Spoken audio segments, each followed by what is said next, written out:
aad baan uga xunnahay in aan maanta Boorama joogno garoonkii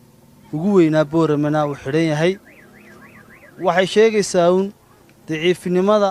iyo taagtarnaanta wasaaradda dhalinyarada ciyaaraha iyo xisbiga kulmiye sida ay walaalada hore sheegeen waxay ahayd dhalinyarada gobolka Awdal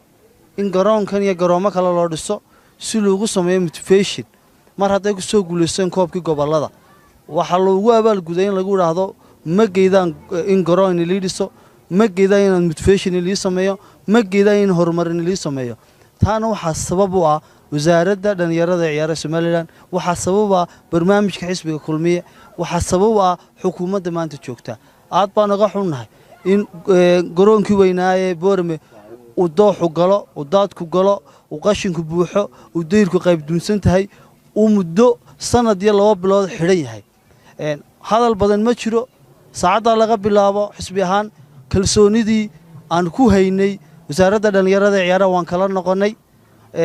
markaan aragnay dayaca iyo diifta iyo daalinimada ay kula kacayso xukuumadda kulmiye dhalinyarada gobolada Soomaaliland oo dhan gaar ahaan gobolka Awdal aad baan uga xunnahay in garoonkiina ka xidhan yahay markay halkan tartan ku qabteen ay laba dhalinyaro ku dileen garoonka dhexdiisa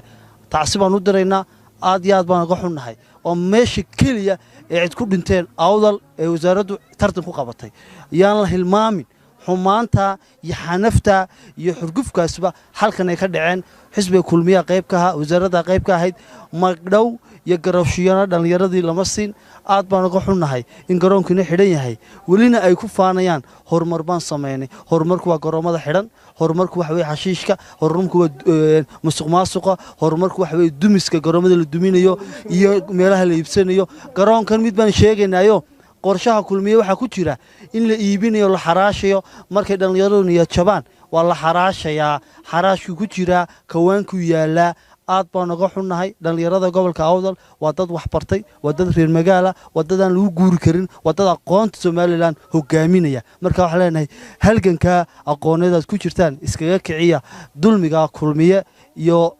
diifta ay badeen iyo dubadhaca ay badeen gobolka iyo Soomaaliland oo dhan aad iyo aad baad mahadsantiin